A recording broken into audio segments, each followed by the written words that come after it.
주님께서 전도사님들로부터 목사님이 돌이키신 회개가 무엇입니까? 라는 질문에 내가 돌이켜 회개한 것은 생각이 안 나고 이 생각이 떠오르게 하신 이유가 너무 제 마음에 깊이 새겨지는 거예요. 아, 이것이 하나님을 향한 나의 태도구나. 그래, 몇 년 전에 교회가 정말 어려울 때, 또 담임 목사로 세워지는 과정에서 정말 어려울 때는 특달같이 하나님 앞에 나와서 무릎 꿇고 기도하고 말씀 보고 금식하고 그렇게 열심히 주님을 찾았는데, 지금은 하나님에 대해 그 후배 목사님이 나에게 했던 것처럼 연락도 없고 관심도 없는 것이 지금 내가 하나님을 향해 드리는 태도구나.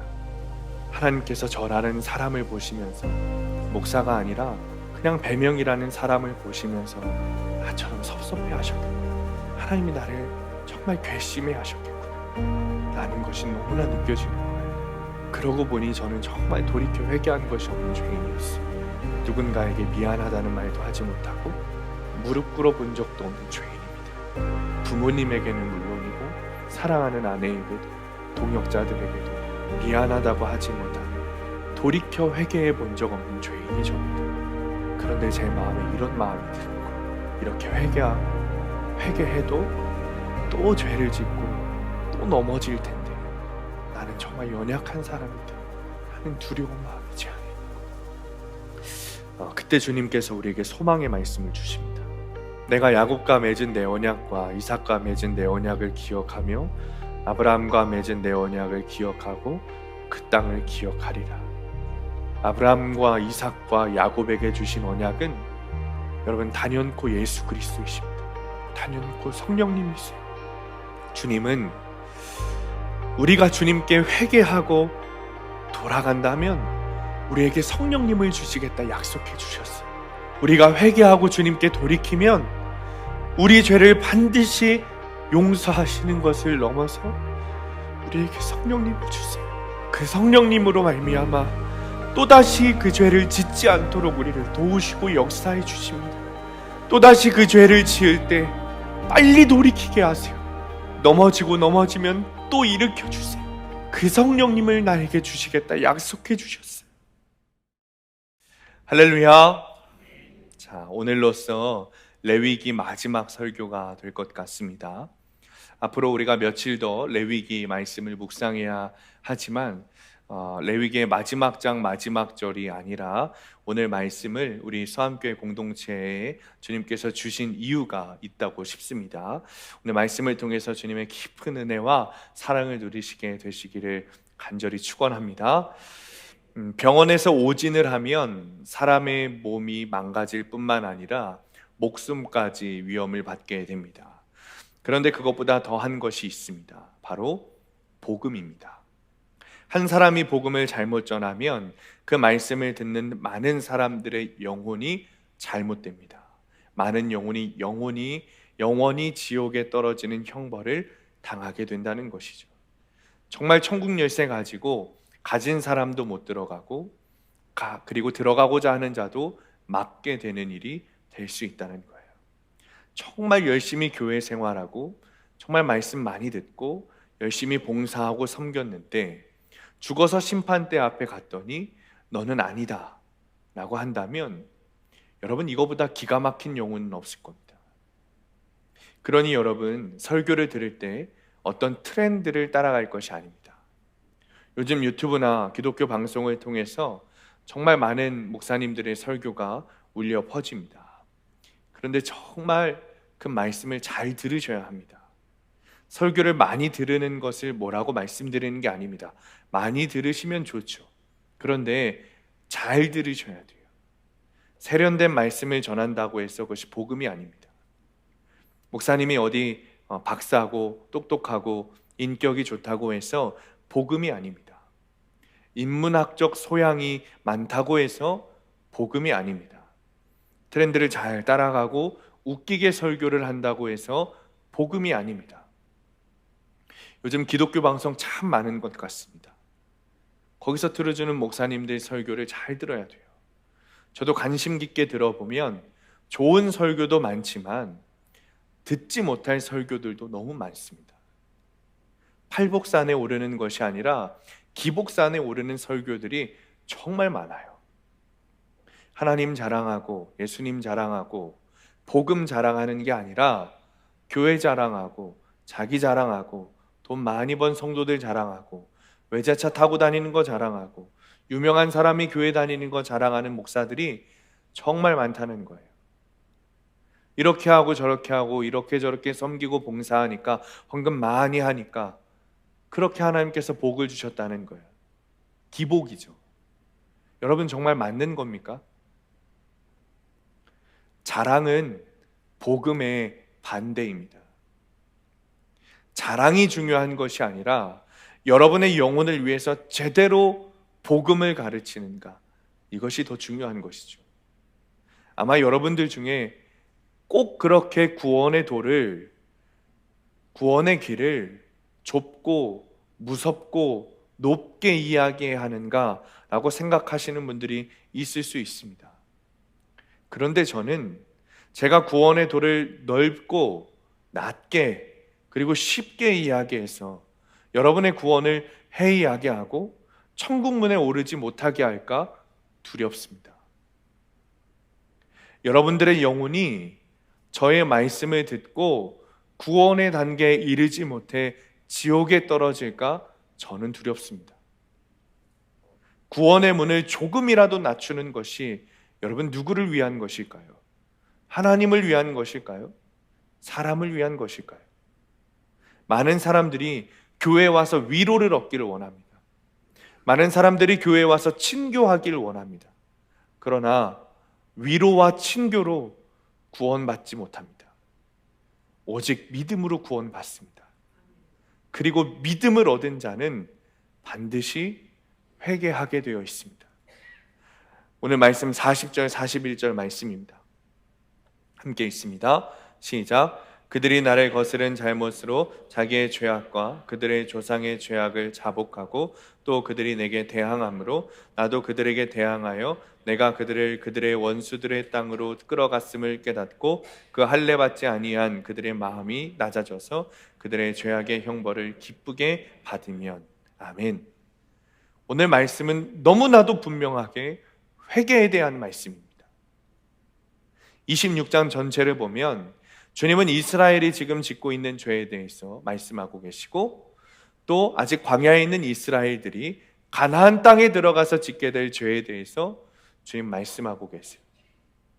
그리고 그 죄는 다름이 아니라 주님의 말씀을 청종하지 않는 죄입니다. 26장 내내 청종하지 않는 죄, 내 규례와 법도를 무시하는 죄를 말씀하고 계세요. 주님의 말씀을 청종하지 않는 것은 주님을 무시하는 것이고 주님과 외도하는 것입니다. 사랑하지 않으면 듣지 않게 되어 있습니다. 외적으로 드러나는 모습은 나의 마음 상태를 드러내는 겁니다. 무시하고 듣지 않는 것은 하나님을 향한 마음을 드러내는 겁니다. 변질된 마음이죠. 생각해보면 이스라엘 백성들이 가나안에 들어가 변질되는 것은 당연하다 싶습니다. 광야에서는 하나님만 바라볼 수밖에 없는 환경입니다. 그런데 가나안 땅에 들어가면 너무나도 화려한 세상이 펼쳐지는 거예요. 아무것도 없던 광야와 젖과 꿀이 흐르는 가나안은 비교할 수 없는 거예요. 그러니 하나님만으로 충분한 것이 아니라 세상에 보이는 다른 것도 필요하고 갖고 싶고 존중되고 좋아하니 그것이 하나님보다 더 좋아지는 것이죠. 법도와 규례를 지키지 않는 것, 청종하지 않는 것, 우리가 말씀 듣지 않고 따르지 않고 적용하지 않는 것을 주님이 이렇게 말씀하세요. 40절에 그들이 내게 대항함으로.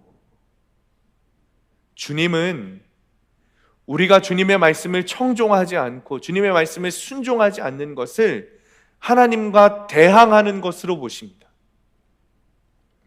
우리는 말씀 보지 않고 말씀 묵상하는 것을 그냥 그렇게 생각하지만 주님은 그것을 하나님과 대항하는 것으로 보신다고요.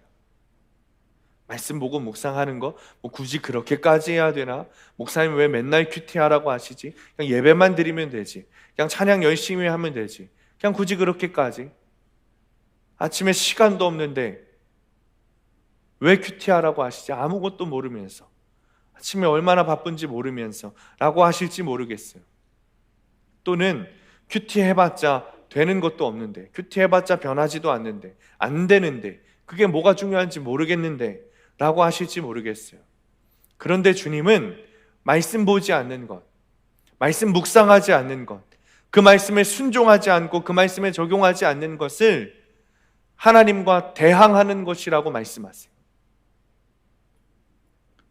우리가 말씀 묵상하는 것, 큐티하는 것, 교회에서 목사들이 이야기하는 거라고 생각하실지 모르겠지만 그것은 우리 기준이죠. 우리 생각이죠. 주님은 그렇게 생각하시지 않는다는 거예요. 하나님과 대항하는 것으로 생각하신다는 거예요. 하나님과 맞서 싸워 전쟁하는 것으로 생각하신다는 거예요. 사랑하는 성도님들, 하나님과 대항하는 것이 여러분 그냥 조금 투닥투닥하는 것으로 보이십니까? 그렇지 않아요. 영적으로 한 번만 생각해 보세요. 하나님과 대항하는 존재가 누굽니까? 하나님과 대항하는 존재가 누구예요? 사탄이잖아요. 이제 조금 심각하게 여겨지십니까? 하나님께서 우리를 사랑하시기에 말씀하시는 거예요. 하나님께서 우리를 정말 끈질기게 사랑하시기에 아주 강력하게 경고하시며 말씀하시는 거예요. 말씀 보지 않고 듣지 않고 묵상하지 않는 것, 말씀에 순종하지 않는 것, 내가 사탄과 같은 존재로 여기니 반드시 그 말씀을 보고 듣고 묵상하고 순종하라는 주님의 아주 강력한 경고세요. 하나님과 대항하는 자의 결과는 41절에 보듯이 원수들의 땅으로 끌려 들어가게 되어 있어요. 여러분, 원수들의 땅이 어디입니까? 지옥이죠. 우리는 이 결말을 너무나도 잘 알고 있어요. 그러니 우리에게 회개가 필요한 거예요. 회개마저도 주님이 주신 사랑입니다. 우리를 그냥 치시지 않으시고 회개하기만 하면 용서하시겠다 약속해 주시는 거예요. 하나님의 입장에서 보면 굳이 우리가 회개하기까지 기다리실 이유가 없습니다. 그냥 잘못했으면 죽이시면 되는 거예요. 지옥에 보내시면 그만입니다. 하나님 입장에선 그런 거죠. 여러분, 우리 죽어야 마땅한 존재들이잖아요. 그냥 죽이시면 되는 거예요.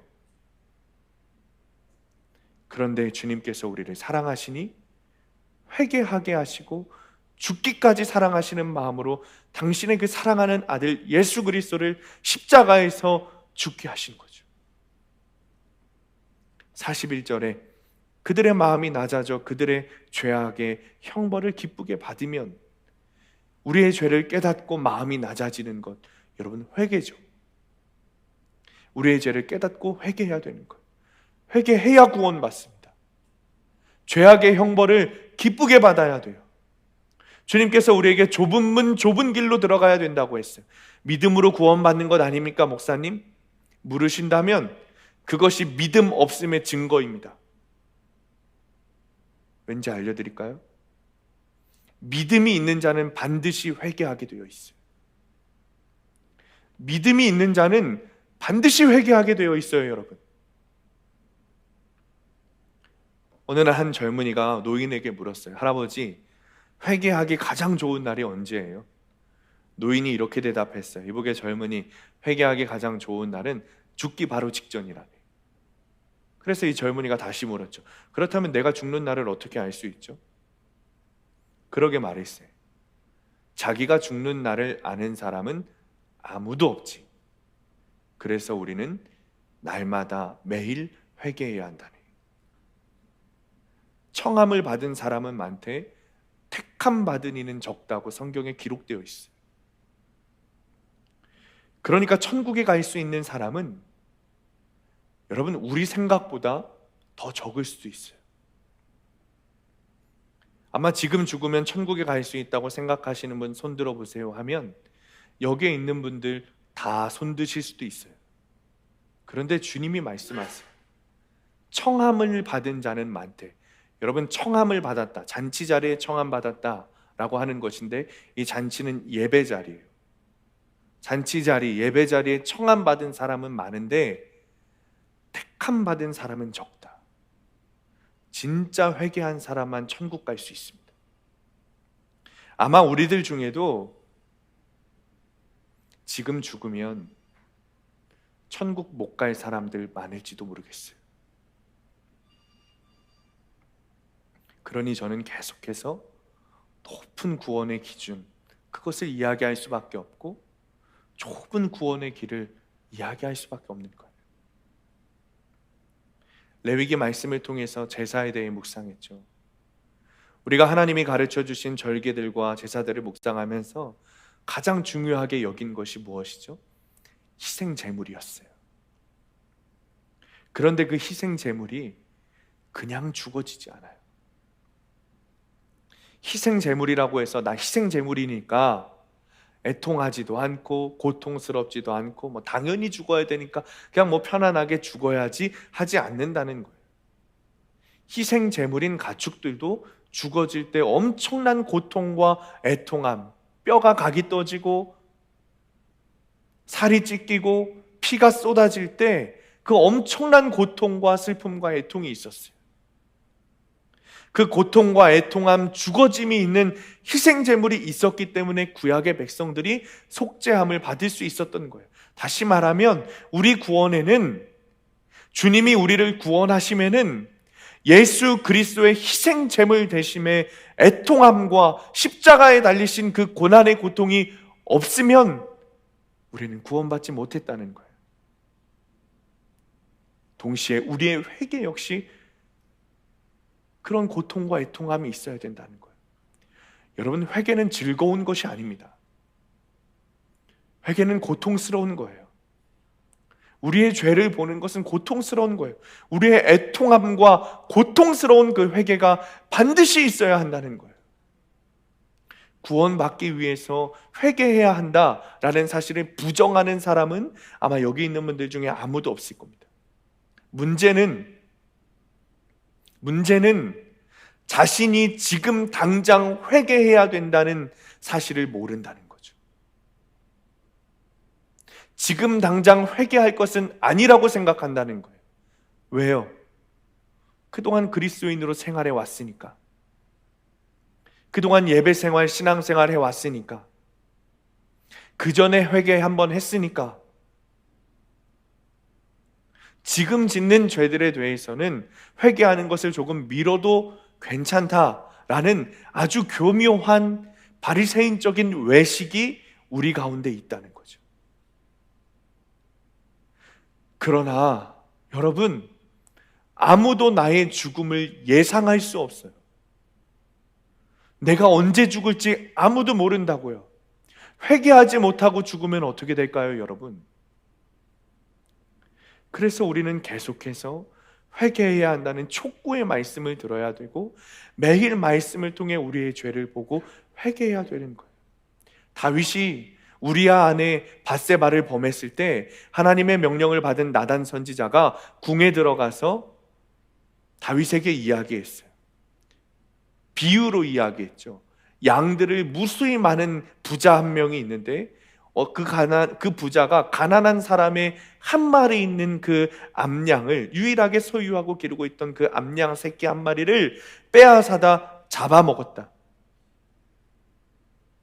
그것에 빗대어 우리아의 아내 밧세바를 범한 죄를 암시했어요. 그런데 다윗 왕이 뭐라고 했어요? 그 죽일 놈이 어딨냐고 이야기했죠. 나단 선지자가 비유를 통해서 이야기했는데 자신의 죄를 이야기하는 것을 모른 거예요. 깨닫지 못한 거예요. 그러자 나단 선지자가 어떻게 했어요? 비유 같은 것은 다 내던져버리고 단도직입적으로 당신이 바로 그 사람입니다, 당신이 바로 그 죄인입니다 라고 이야기했어요. 그때서야 다윗이 자신의 죄를 깨달았습니다. 그러니 사랑하는 성도님들, 말씀이 들리는 이때가 기회라고 믿으시고 회개해야 합니다. 시편 119편 105절에 이렇게 말해요. 주의 말씀은 내 발의 등이요 내 길의 빛이니라. 주의 말씀은 내 발의 등이고 내 길의 빛이 되세요. 말씀과 성령의 빛이 우리 마음 가운데 비춰지고 조명되어야 우리의 죄가 드러나게 되어 있어요. 내가 회개한 것이 진짜 회개인지, 내가 정말 구원받은 그리스도인인지 깨달아야 돼요. 그렇다면 우리는 우리 스스로를 의인이라고 부르지 못할 거예요. 참된 그리스도인은 나를 그리스도인이라고 부르지 못해요. 내가 얼마나 죄인인지 깨닫기 때문에 내가 의인이라고 그리스도인이라고 부르지 못해요. 나는 죄인입니다라고 말할 뿐이에요. 조금 더 나아가면 나는 용서함 받은 죄인입니다 라고 말할 거예요. 사람들은 우리가 이렇게 힘들고 어렵게 좁은 문, 좁은 길을 걷는 신앙생활을 하는 것을 보고 이거 율법주의 아니야? 라고 말할 수도 있어요. 그렇게 말하고 싶은 거예요. 그리고 주위에서 이렇게 말하죠. 당신의 은혜, 당신에게 은혜가 있기 때문에 이미 당신 구원 받았어. 그리고 우리는 그 말에 귀를 기울여요. 왜냐하면 편하기 때문이죠. 그렇게 신앙생활하면 편해요. 이미 구원받은 자로 회개하지 않고 말씀대로 살지 않아도 괜찮은 그런 편한 신앙생활을 하기를 우리가 원하는 거예요.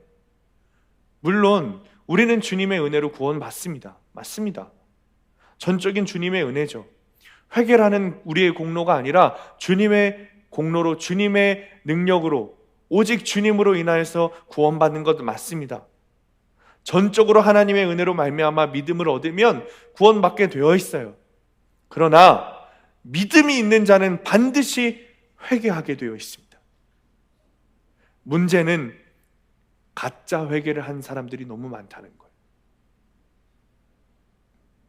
사랑하는 성도님들, 회개는 기독교를 믿는다고 고백하는 것이 아닙니다. 회개는 그리스도의 이름으로 세례받는 것이 회개가 아닙니다. 도덕적으로 의롭게 되는 것도 회개가 아니고, 경건의 규범을 따라서 의롭게 지키는 것도 회개가 아니고, 교육이나 훈육을 통해 타락을 억제하는 것도, 한번 빛을 받아서 양심의 가책을 느끼거나 피상적으로 변화받거나 부분적으로 행실이 바뀌는 것을 회개라고 말하지 않습니다. 진짜 회개는 성부, 성자, 성령 하나님께 돌아가는 거예요. 돌이킨다, 돌아간다, 내가 죄를 짓기 전으로 돌아가는 거예요. 내가 지은 죄를 회개했다면 이제는 더 이상 그 죄를 짓지 않기로 돌아가는 거예요. 결단하고 결심하고 이 죄를 싫어하고 더 이상 내가 지은 죄를 뒤돌아보지 않겠다는 그 결단과 결심으로 성령님의 손잡고 가는 것이 회개예요. 그것이 돌아간다는 거예요. 그러니 이 길이 좁은 문, 좁은 길인 거죠. 거듭남이라는 좁은 문을 통과하지 않으면 우리에게 천국은 없습니다. 거룩함이라는 좁은 길을 걷지 않으면 우리에게 천국은 없어요. 아무도 하나님을 볼 수 없습니다. 이 거듭남과 거룩함은 모두 내 죄를 보고 하나님께 돌아가는 회개를 통해서만 가능한 겁니다. 사랑하는 성도님들, 그러니 이제는 우리가 성부, 성자, 성령 하나님께 돌아가야 합니다. 이제 주님께 나를 다 내어드려야 돼요. 이제 주님이 찾으시는 일을, 주님의 일을 찾아 해야 됩니다. 여러분 스스로의 영혼에 대한 애통함이 있으십니까? 여러분 스스로의 영혼에 대한 애통함이 있으셔야 돼요. 다른 사람들을 보는 게 아니라 나의 영혼에 대한 애통함이 스스로 있으셔야 된다고요. 내가 그리스도인이라고 외치면서도 진정으로 회개하지 못하는 애통함이 있으셔야 돼요. 내가 그리스도인인데, 내가 예수 믿는데 여지껏 진짜 회개 한 번 하지 못한 그 애통함이, 그 영혼의 애통함이 여러분들 가운데 있어야 돼요. 여러분 스스로 있으셔야 돼요. 사랑하는 성도님들, 하나님께 돌아가는 회개는 다시는 그 죄를 짓지 않고자 하는 거예요. 그리고 죄를 짓기 전 상태로 돌려놓기 위해 애쓰는 거예요. 그저 말로만 회개하고 눈물을 흘리면서 기도하는 것, 그건 아니에요. 실제로 회개하지 않았음에도 불구하고 자기가 진짜 회개했다고 착각하는 사람들의 위험을 알아야 돼요. 사탄은 속임수의 달인이야. 여러분, 사탄이 제일 잘하는 게 무엇입니까? 거짓말이에요. 사탄의 별명이 뭐예요? 거짓말하는 자잖아요. 사탄이 제일 잘하는 것이 거짓말이에요. 이 사탄은 속임수의 달인이어서 진짜와 똑같은 가짜를 만들 수 있어요. 심지어 회개마저도 그렇게 만들 수 있다는 거예요. 사탄이 모방하지 못하는 것은 없습니다. 그러니 우리가 한 회개 역시도 나조차 속이는 가짜 회개일 수 있습니다. 돌이키지 않았다면 가짜 회개입니다. 말로만 죄를 고백하고 울며 기도하는 것이 아니라 돌이켜야 되는 거예요. 여러분, 돌이키셨습니까?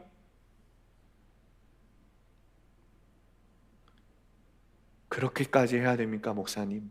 이라고 말씀하시면 그렇게까지 해야 된다고 답할 수밖에 없어요.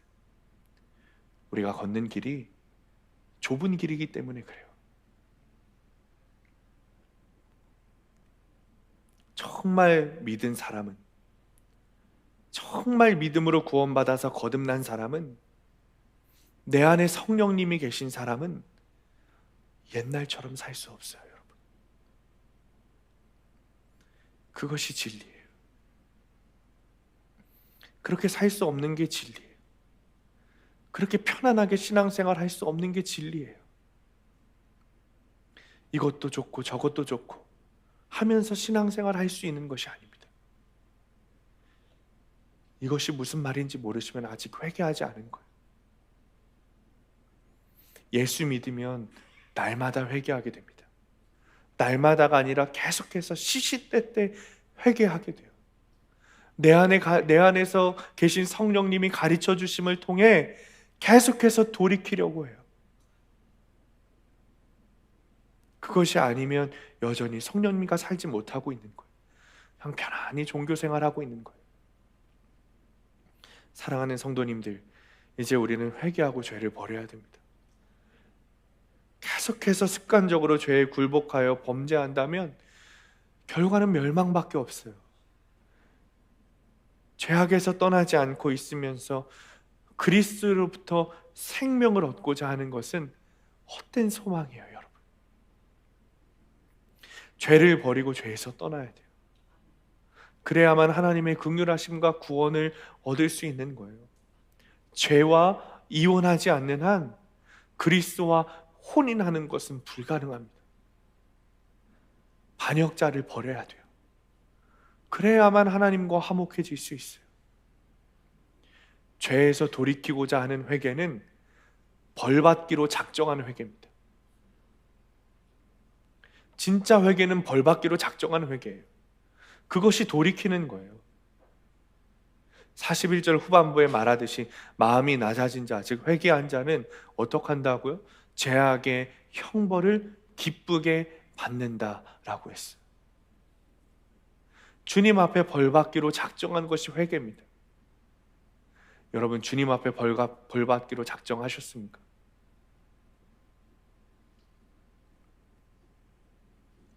만약 오늘 새로 선출된 대통령이 감옥에 굉장히 많은 죄수들이 있다는 것을 깨닫고 감옥에 가서 나는 이 죄수들이 너무 불쌍하다, 그래서 더 이상 감옥에 있게 할 수 없다 라고 말했다고 생각해 보세요. 어떤 살인자가 이미 재판이 다 끝났는데 대통령이 말하기를 이 사람이 너무 불쌍해요, 그러니까 나는 이 사람을 처벌하지 않을 거예요 라고 말하고 감옥문을 열어가지고 그들을 다 밖으로 보낸다면 여러분, 우리 어떻게 하겠어요? 대통령을 끌어내릴 겁니다. 마치 하나님의 용서하심을 이렇게 생각하는 경우가 있습니다. 하나님의 자비하심에 대한 잘못된 이해예요. 회개는 주님 앞에 벌받기로 작정한 겁니다. 주님께 벌받기로 작정했으니 다른 사람에게 잘못한 것이 있으면 그 사람에게 가서 무릎 꿇는 것이 진정한 회개입니다. 죄악의 형벌을 받아야만 하는 이유, 하나님께서 우리에게 죄와 형벌, 징계를 내리시는 이유가 있어요. 지금 내가 겪는 멸망과 포로 생활이 내 삶의 결론이라는 것이 인정될 때 자기 죄악을 겸손하게 자복하게 되는 거예요. 내가 징계를 받음으로 말미암아 내 죄를 깨닫게 되는 거죠. 여러분, 우리가 자녀들을 매를 대고 혼내는 이유가 뭐예요? 정죄하려고 하는 겁니까? 아니잖아요. 징계하려고 하는 거잖아요. 죄를 깨닫고 다시는 똑같은 죄를 짓지 말라고, 그리고 결국에는 용서함을 주기 위해서 우리가 자녀들에게 징계를 주는 거잖아요. 여러분, 혹시 지금 내가 겪는 멸망, 포로 생활, 고난이, 시련이 여러분의 삶의 결론, 여러분의 죄의 결론이라고 믿어지십니까? 오늘 말씀을 전도사님들과 먼저 나누고 설교 크리틱을 하는데 전사님들이 저에게 이런 질문을 했어요. 그래서 목사님이 돌이킨 회개는 무엇입니까? 목사님이 돌이키는 회개를 한 것은 무엇입니까? 라고 물어보는데 뭔가 머리를 한 대 콱 맞은 것 같았어요. 그리고 한 가지 기억을 떠오르게 했어요.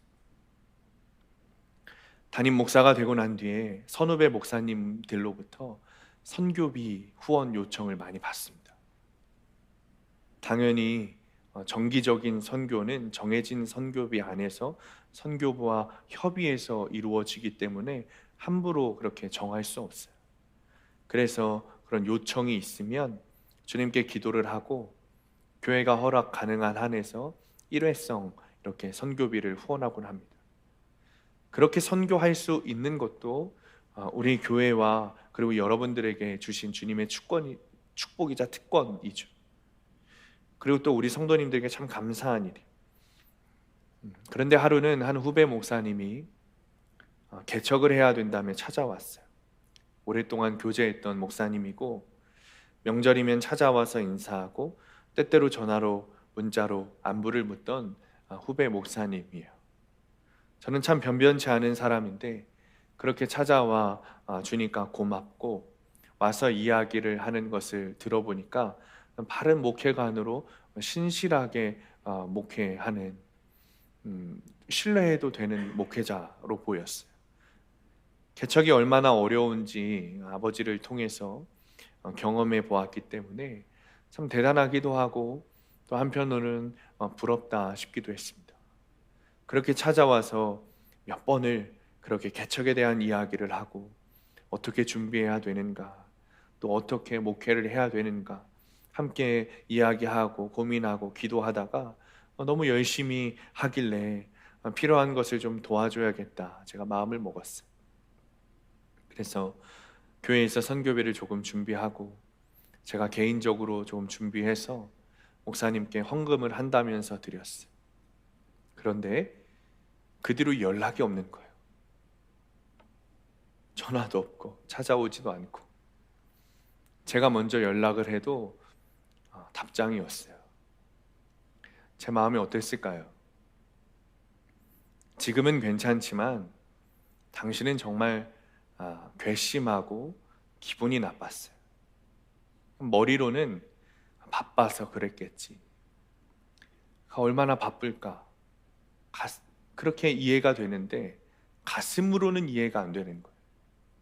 야, 네가 어떻게 그럴 수 있냐?부터 시작해서 전화 한 통 하면 될 텐데 그 선교비 조금 받으려고 나한테 잘했던 건가? 라는 생각도 들고 정말 기분이 나쁜 거죠. 물론 그런 마음으로 접근한 것은 아닐 겁니다. 그런데 제 안에 그런 못된 생각이 드는 거죠. 그리고 이 기억을 떠오르게 하시면서 너무나도 중요한 영적인 사실 하나를 깨닫게 하셨어요.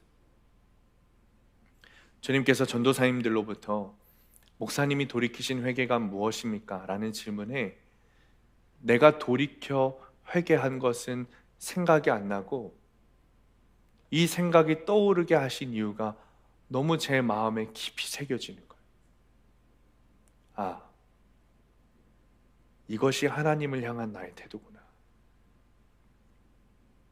그래, 몇 년 전에 교회가 정말 어려울 때 또 담임 목사로 세워지는 과정에서 정말 어려울 때는 특달같이 하나님 앞에 나와서 무릎 꿇고 기도하고 말씀 보고 금식하고 그렇게 열심히 주님을 찾았는데, 지금은 하나님에 대해 그 후배 목사님이 나에게 했던 것처럼 연락도 없고 관심도 없는 것이 지금 내가 하나님을 향해 드리는 태도구나 라는 것이 깨달아졌어요. 하나님께서 저라는 사람을 보시면서 목사가 아니라 그냥 배명이라는 사람을 보시면서 나처럼 섭섭해 하셨겠구나, 하나님이 나를 정말 괘씸해 하셨겠구나 라는 것이 너무나 느껴지는 거예요. 그러고 보니 저는 정말 돌이켜 회개한 것이 없는 죄인이었어요. 누군가에게 미안하다는 말도 하지 못하고 무릎 꿇어 본 적도 없는 죄인입니다. 부모님에게는 물론이고 사랑하는 아내에게도 동역자들에게도 미안하다고 하지 못하는, 돌이켜 회개해 본 적 없는 죄인이 접니다. 그런데 제 마음에 이런 마음이 드는 거예요. 이렇게 회개하고 회개해도 또 죄를 짓고 또 넘어질 텐데 나는 정말 연약한 사람인데 하는 두려운 마음이 제 안에 있는 거예요. 그때 주님께서 우리에게 소망의 말씀을 주십니다. 42절 말씀에 내가 야곱과 맺은 내 언약과 이삭과 맺은 내 언약을 기억하며 아브라함과 맺은 내 언약을 기억하고 그 땅을 기억하리라. 아브라함과 이삭과 야곱에게 주신 언약은 여러분 단연코 예수 그리스도이십니다. 단연코 성령님이세요.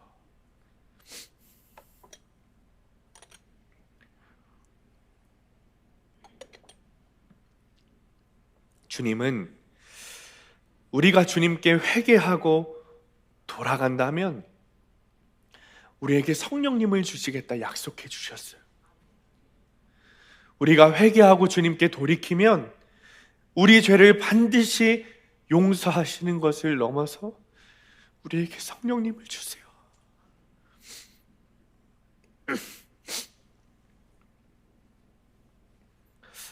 그 성령님으로 말미암아 또다시 그 죄를 짓지 않도록 우리를 도우시고 역사해 주십니다. 또다시 그 죄를 지을 때 빨리 돌이키게 하세요. 넘어지면 또 일으켜 주세요. 그 성령님을 나에게 주시겠다 약속해 주셨어요. 어제 중고등부 학생들하고 청년들과 함께 청년들을 위한 좋은 집회가 있어서 다녀왔습니다. 거기서 참 귀한 목사님께서 말씀을 전해 주셨어요. 그리고 설교 말미에 전혀, 그분 정말 성자 같은 분이신데 전혀 죄에 넘어지지 않을 것 같은 그 목사님이 이런 말씀을 하시는 거예요. 나도 연약해서 또 넘어지고 또 넘어집니다. 그런데 내 안에 계신 성령님께서 그때마다 나를 향해서 손을 내미십니다. 일어나라고, 일어나라고. 넘어지면 또 일어나면 된다고 말씀하시면서 나에게 손을 내미십니다. 그리고 그 손을 잡는 것은 우리의 몫입니다. 여러분, 우리에게 내미시는 주님의 손을 잡으시기 바랍니다. 이 고백이 우리의 고백이 되었으면 좋겠어요. 성령님께서 주님의 말씀을 잊지 않게 하시고 주님의 말씀을 잊지 않을 때 내가 살아나는 거예요. 사랑하는 성도님들, 돌이켜야 돼요. 진짜 회개는 돌이키는 겁니다. 말로만, 눈물로만 회개하는 것이 아닙니다. 이 회개가 넘어져 있는 나에게 내미신 주님의 손을 붙잡는 거예요. 그리고 다시 돌아서서 주님을 향해 걸어가는 거예요. 44절에 그런즉 그들이 그들의 원수들의 땅에 있을 때 내가 그들을 내버리지 아니하며 미워하지 아니하며 아주 멸하지 아니하니 그들과 맺은 내 언약을 폐하지 아니하리니 나는 여호와 그들의 하나님이 됨이니라. 주님께서 우리에게 회개하게 하시는 이유가 여기에 있어요. 징벌을 주시면서까지 회개하게 하시는 이유는 하나님의 하나님됨을 보이시기 위함이에요. 우리에게 회개하게 하시는 이유는 주님의 목적이 우리의 구원에 있다는 것을 아셨으면 좋겠어요. 하나님은 우리를 구원하시기를 좋아하시는 하나님이세요. 구원하기를 원하시는 하나님이세요. 그러니 당신의 사랑하는 아들을 죽기까지 보내시는 결정을 하신 거예요. 그렇게 우리를 사랑하셔서 구원하기를 원하시는 분이 우리 하나님이세요. 오늘 이 말씀을 통해서 저는 정말 여러분들이 하나님의 사랑을 깨닫게 되시기를 축복합니다. 오늘 말씀 가운데 우리에게 주어진 본문 가운데 계속해서 회개를 이야기하는 것도 주님이 우리를 사랑하셔서 구원하기를 원하시는 거예요. 주님은 우리를 사랑하시기 때문에 더 높은 좁은 문과 좁은 길을 우리에게 이야기하시는 거예요. 되지 않는 넓은 길, 낮은 조건의 문을, 그 좁은 길을 이야기하다가 나락으로 떨어지는 것을 주님은 원하시지 않으시는 거예요. 우리를 사랑하시기 때문에, 우리를 너무나도 사랑하셔서 우리를 구원하기를 원하시기 때문에 오직 좁은 문, 좁은 길밖에 없다, 주님께서 말씀하시는 겁니다. 적용 질문입니다. 지금 내가 겪는 멸망과 포로 생활이 내 삶의 결론임을 인정합니까? 하나님의 말씀에 불순종함으로 하나님께 대항했던 내 죄와 조상의 죄는 무엇입니까? 참된 회개를 통해 낮아진 마음으로 내 죄악의 형벌을 기쁘게 받고 있습니까? 말씀을 마칩니다. 회개하라는 주님의 말씀을 우리 여호와 하나님께서 여러분들에게 베푸시는 사랑으로 들으시기를 축복합니다. 주님을 만난 자는 매일매일 심지어 시시때때 회개하게 되어 있어요. 계속해서 돌이키는 거예요. 여러분, 그리스도인들 보고 뭐라고 이야기합니까? 산 위에 있는 동네, 산 위에 있는 동네가 감추어지지 않을 것이다, 이렇게 말해요. 여러분, 그런데 왜 그냥 말로만 회개한다고 숨겨지지 않겠습니까? 숨겨지겠습니까? 여러분, 말로만 회개한다고 산 위에 있는 동네가 다 드러나서 아, 저 사람이 그리스도인이구나 라고 보겠습니까? 그렇지 않다는 거예요. 돌이켜야 숨겨지지 않아요. 돌이켜야 감추어지지 않는 산 위에 있는 동네가 되는 거예요. 내 안에 계신 성령님께서 우리를 그렇게 하도록 도우실 것입니다. 그 이유는 오직 하나예요. 우리를 구원하시기 위해서. 우리의 구원이 주님의 유일한 목적이십니다. 우리를 사랑하시기 때문이에요. 이번 한 주간도 말씀으로 늘 내 삶과 마음을 비추고 보여지는 모든 죄를 회개하고 주님의 용서하심을 누리고 주님의 사랑을 누리는 성도님들 되시기를 간절히 축원합니다. 41절 말씀입니다. 나도 그들에게 대항하여 내가 그들의 원수들의 땅으로 끌어갔음을 깨닫고 그 할례받지 아니한 그들의 마음이 낮아져서 그들의 죄악의 형벌을 기쁘게 받으며, 주님, 시간에 정말 회개하기 원합니다. 주님, 내 영혼을 바라보니 얼마나 애통한지 모르겠습니다. 진짜 회개 한번 하지 못하고 주님께 돌이켜본 적 없는 이 불쌍한 영혼을 하나님 불쌍히 여겨주옵소서. 그저 입술로 회개하고 눈물로 끝나는 것이 아니라 정말 성령님께서 이끄시고 내 삶을 돌이키는 진짜 회개가 내 안에 있게 되기 원합니다. 말로만 떠드는 것 아니라 진짜 회개 통해 주님께로 돌아가게 하여 주옵소서. 내 안에 정말 깊은 주님과의 만남을 통해 주님 손잡고 성령님 손잡고 주님 살아가게 하여 주옵소서. 성령님의 이끄심으로 이제는 주님, 죄악으로 되돌아가지 않고 싶습니다. 이제는 이 죄가 미워지고 싫어지는 역사가 내 안에 있게 하시고, 넘어지고 또 넘어져도 주님 손잡고 붙들고 다시 일어서서는 아버지 내 삶의 도우심이 내 안에 있게 하여 주옵소서. 이 시간에 주님 이름 부르시고 함께 기도하겠습니다. 주여, 아버지 하나님, 정말 회개하기 원합니다. 하나님, 정말 회개하기 원합니다. 주 손잡고 아버지 내 안에 아버지 얼마나 아버지 그렇게 회개가 있고 아버지 하나님 그렇게 주님 아버지 정말 하나님 내 안에 지하게 많은지 아버지 주님께서 내 영혼을 돌아보시고 얼마나 불쌍하게 여기시고 하나님께서 내 영혼을 보시고 얼마나 애통하게 여기시고 하나님께 돌아가지 않는 나를 보고 하나님께서 얼마나 속상하시고 하나님께서 나를 얼마나 불쌍히 여기시고 속상해 하시고 아버지 괘씸하게 보시고 진짜 회개가 있게 되기를 원합니다. 말로 아버지 회개하는 것이 아니라 정말 진짜 회개하게 되기를 원합니다. 정말 주님께 돌아가게 되기를 원합니다. 정말 깊은 주님과의 만남이 내 안에 있게 되기를 원합니다. 아버지 우리 안에 정말 깊은 회개가 있게 하여 주옵소서. 주님 정말 깊은 회개가 있게 하여 주옵소서. 정말 깊은 회개가 있게 하여 주옵소서. 하나님 우리 안에 정말 회개가 있게 하여 주옵소서. 말로만 하게 하는 것 정말 주님께 돌아가게 되길 원합니다. 정말 주님께 돌이키게 되길 원합니다. 정말 주님께 돌이키게 되길 원합니다. 정말 주님께 돌이키게 되길 원합니다. 하나님 주님 주신 약속 내게 성령님 이끌어 주옵소서. 성령님 붙잡아 주옵소서. 아버지 우리를 연약하여 넘어지고 넘어질 수밖에 없는 존재입니다. 아버지 그러나 아버지 이런 내 삶이 너무나도 부끄럽고 내 삶이 너무나도 애통하고 내 삶이 너무나도 아버지 하나님 고통스럽습니다. 하나님 이제는 정말 죄악으로 돌아가고 싶지 않습니다. 이제는 죄가 없이 돌아가고 싶지 않습니다. 이제는 넘어지고 싶지 않습니다. 하나님 정말 주님 손 잡고 걸어가라 내 삶을 수 있도록 하나님 도우시고 인도하여 주옵소서. 내 소망 있으니 하나님 우리의 삶이 왜 변화되지 않았는지, 왜 우리를 통해 우리의 가정이, 속회가, 교회가 하나님 나라로 이루어지지 않았는지, 변화되지 않았는지 깨닫게 됩니다. 우리에게 진정한 회개가 없었기 때문임을 깨닫습니다. 주님, 말로만 하는 회개가 아니라 정말 하나님께 돌아가는 진짜 회개가 내 안에 있게 되기 원합니다.